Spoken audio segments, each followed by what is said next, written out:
Good day everyone from Sydney, Australia. I'm here to discuss one of the articles I had written a few days ago, and the title is How to Live Like a Bee. And for this is my research over the years, including others. And there's a metaphor behind it rather. And for this is, before you argue with someone, always remember this. This is very profound. A bee never wastes its energy trying to convince a fly that honey is better than garbage. It's a simple metaphor that captures a profound truth about our human interaction to each other. The bee's life is devoted to creation, pollination, as well as building its own colony. On the contrary, a fly thrives on waste and garbage, or what we call decays. The bees move on. On the contrary, fly basically unmoved. And for that, based on my research and others as well, there's what we call the two words, what we call the backfire effect. And for that, I concluded myself that why persuasion, trying to persuade someone with trying to win that argument or a debate with ego always fails. Okay, so especially to those who are involved in disagreements, relationship-wise or professional-wise or work-wise. According to David McRaney explains that when someone tries to correct you, tries to dilute your misconceptions, it always backfires and strengthens those misconceptions instead. And for that, this is according to the facts and according to the data that was researched over the years. You see, every argument costs something. And for that, it draws on emotional regulation, attention, as well as self-control. The same limited reserves needed for creative work, nurturing relationships, as well as healing and purposely actions in life. According to the modern psychologies, it's debatable. We need to select our own battles. We need to choose our own battles that align with our own reasoning and what we believe in and what we agreed upon, or what we can be engaging, and at the same time what we needed to be disengaged with. And for that, there's an idea behind it, and this what we call an ancient understanding and discernment that according to self-restraint, or what we call according to the wisdom that was given by Jesus Christ in the Sermon on the Mount. One example here. According to Jesus cautions everyone in his Sermon on the Mount that do not give dogs what is sacred. Do not throw your pearls to pigs.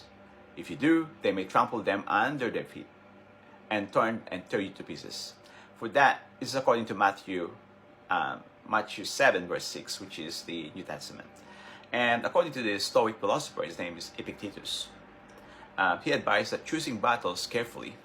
If someone is wise, engage them thoughtfully.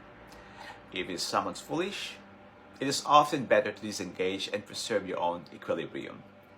The Stoic path emphasizes on what lies within our control, our judgment, our response, our inner citadel. We cannot force another to be open-minded, but we can refuse to let every single disagreement storm our peace. That's a good one. And the question is how we live like a bee, or how do we question ourselves to live like a bee, or how do we live what are the requirements in order to the best time to engage and the best time to disengage in a certain disagreements or a debate.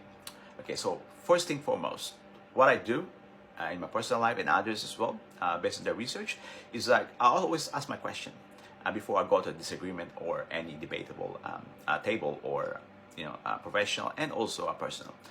I ask the question myself: is this person genuinely curious or defending his or her position? Also ask myself, will this exchange likely to expand my understanding or merely entrench division?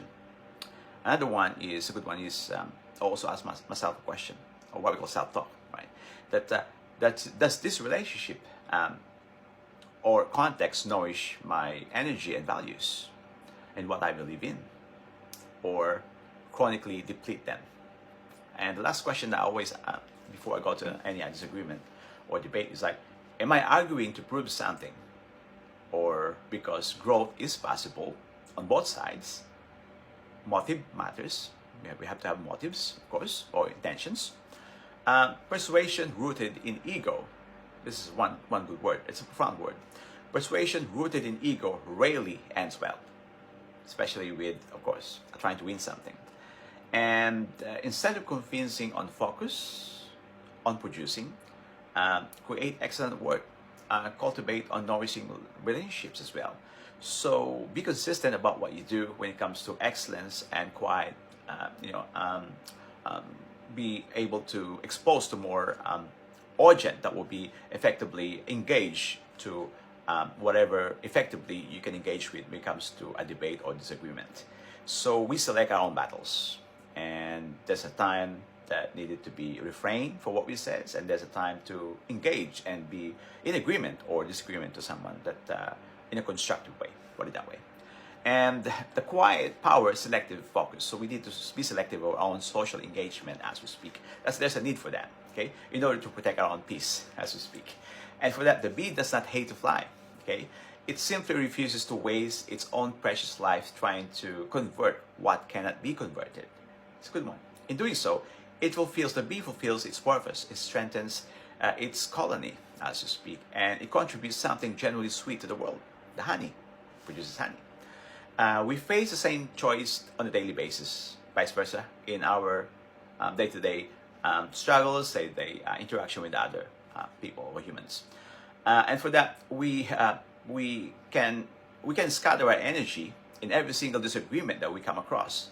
Social media skirmish, relationships that demands our justification when it comes to our point of view, our values, or we can guard our reserves like a bee, for example, or guard our peace, as we like a bee.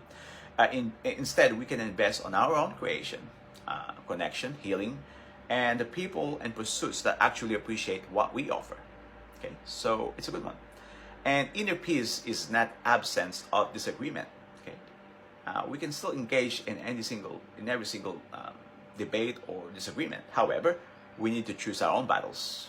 We need to refrain when it's a time to refrain, and when time to say something, then we can be constructive as we speak.